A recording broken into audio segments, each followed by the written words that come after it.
Teoría del todo. Los físicos describen con este término simple la posibilidad de encontrar algún día una única y gran ecuación que les permita explicar todos los fenómenos de la naturaleza. Será caso de hallarse el santo grial que pondrá fin a nuestros esfuerzos por intentar comprender el universo. El descubrimiento definitivo tras el cual podremos decir que la ciencia está finalmente completa. En cierto modo, somos afortunados si viviésemos en un universo de leyes cambiantes, donde nunca pudiésemos saber por dónde saldrá el sol mañana, y donde cualquier intento por descubrir patrones o reglas fuese frustrado por caprichos del azar. La ciencia no existiría. Si por el contrario nada cambiase, no tendríamos nada que explicar o predecir, y tampoco existiría la ciencia. Felizmente nos encontramos en un universo intermedio, en el que las cosas cambian de acuerdo a pautas que podemos desentrañar. Los objetos caen al suelo cuando los soltamos. El sol siempre sale por la misma zona del horizonte. Los gatos siempre tienen gatitos. Al abstraer las regularidades que notamos a nuestro alrededor, podemos establecer reglas para describir hechos pasados y predecir sucesos futuros. Conforme nuestras habilidades experimentales mejoran, ocasionalmente descubriremos fallos a las reglas. La naturaleza parece burlarse de nuestros esfuerzos y se niega a jugar con nuestras normas en esta o en aquella ocasión. La sorpresa invade entonces nuestra mente, igual que sucede al niño pequeño que pulsa el interruptor esperando que la luz se encienda. ¿Qué ha sucedido? Se ha roto la luz. Quizá papá la está arreglando, o la luz ya se ha acabado y hay que comprar más en el supermercado. O puede que haya una regla de juego nueva. De inmediato, buscamos esa regla y la ponemos a prueba, siempre bajo la suposición de que el universo no es caprichoso y sigue actuando según normas definidas. Curiosamente, en ocasiones, mediante un método de tanteo y prueba, creamos leyes. Así funciona la ciencia. Una de las constantes en la búsqueda de la verdad ha sido el impulso de intentar explicar cuantos más fenómenos posibles, con cada vez menos reglas, evitando en lo posible dar un tratamiento particular a un fenómeno o proceso concreto.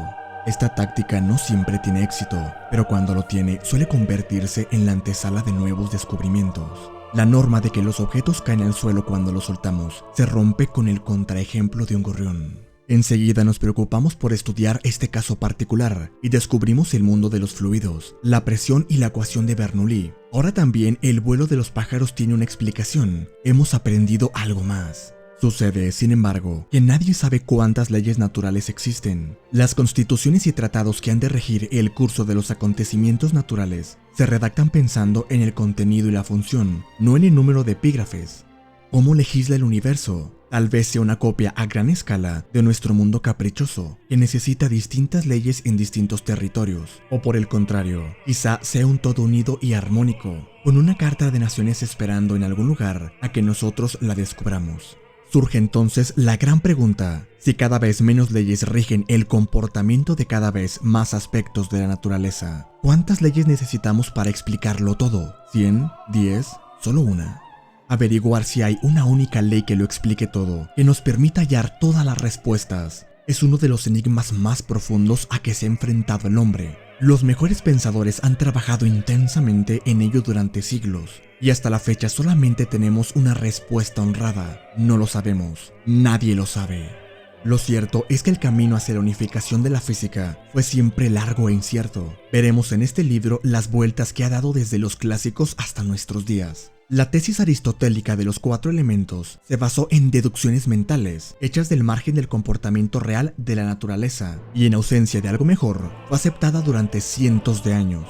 Mucho después, en tiempos de la llamada revolución científica, empezaba el camino para descubrir que no hay leyes del cielo y leyes de la tierra, sino sencillamente leyes, una forma nueva de entender cómo funcionan las cosas en nuestro mundo. Con la tranquilidad que da ver los acontecimientos pasados en retrospectiva, la senda que siguieron nuestros predecesores nos parece ahora de una sencillez aplastante. Los fenómenos eléctricos y magnéticos que hoy vemos tan indisolublemente unidos no lo parecían en absoluto cuando se estudiaron por vez primera. Un día, alguien descubrió que una brújula cambiaba de dirección cerca de un cable por el que circulaba la corriente eléctrica. ¿Qué experiencia tan enriquecedora hubiera sido poder disfrutar de ese momento? 50 años después, a mediados del siglo XIX, 2 siglos después de los grandes descubrimientos de Newton, se consiguió unir la electricidad y el magnetismo, gracias a lo que ahora llamamos ecuaciones de Maxwell.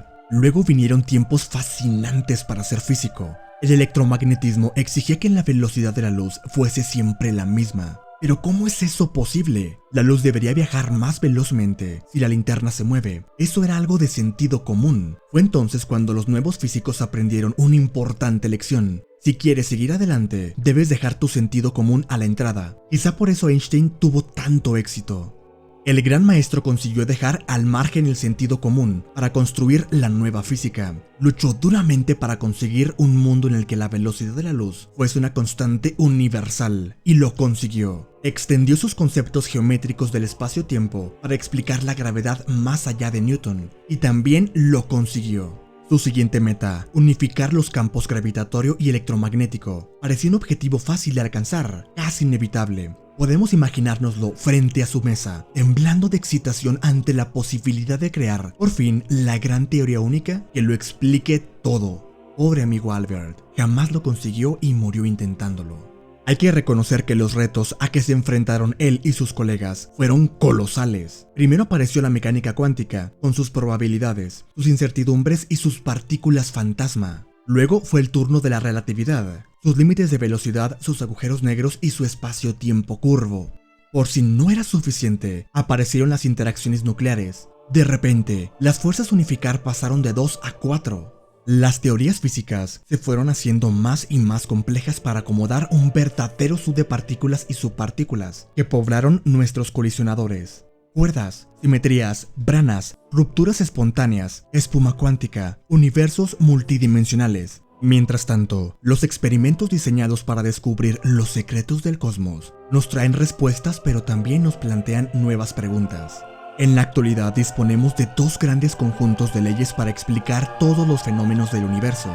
Por un lado tenemos la teoría de la relatividad, por el otro la mecánica cuántica. La primera se concibió para entender por qué la luz siempre tiene la misma velocidad cualquiera que sea el estado de movimiento del observador. La segunda fue impuesta por la necesidad de explicar un conjunto de descubrimientos experimentales, a los que la física clásica era incapaz de explicar.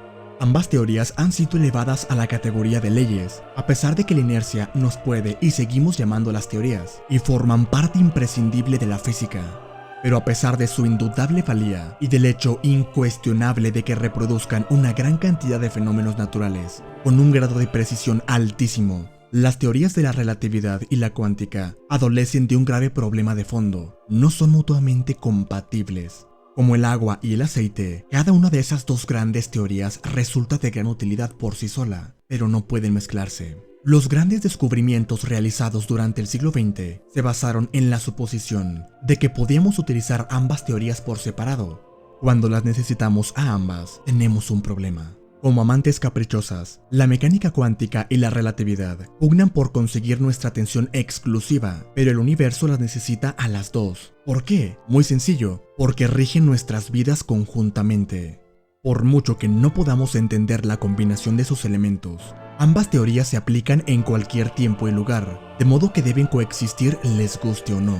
Eso significa que algún sistema de ecuaciones aún por descubrir nos está esperando para darnos un cuadro completo del comportamiento del universo en que vivimos. El descubrimiento de la gran teoría única será la constatación definitiva de que los hombres y mujeres que pueblan la pequeña mota azul pálido llamada Tierra pueden aspirar a comprenderlo todo. Es posible que algún día lleguemos a esa meta, pero conviene no dejarse llevar por la arrogancia. En el año 1900, un confiado Lord Kelvin anunció que la física era ya un campo completo. La ciencia del nuevo siglo se ocuparía de la obtención de un nuevo decimal en las mediciones, y poco más. Kelvin tan solo vio dos pequeñas nubes oscuras, el resultado negativo del experimento de Michelson-Morley y la catástrofe ultravioleta.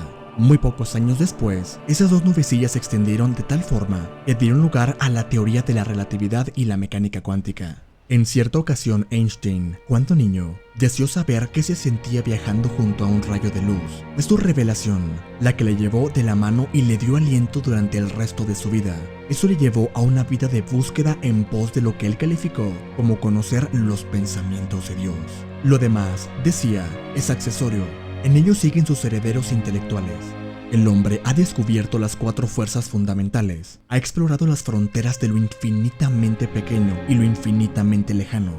ha realizado tentadores esfuerzos para unificar las leyes de la naturaleza y en estos momentos se encuentra en la frontera de lo desconocido, listo para emprender la búsqueda de la verdad última del universo y del todo. ¿Significa eso que la ciencia nunca dejará de hacer descubrimientos nuevos? La única respuesta que podemos dar hoy a esa pregunta es: nadie lo sabe aún. Bienvenidos a lo desconocido.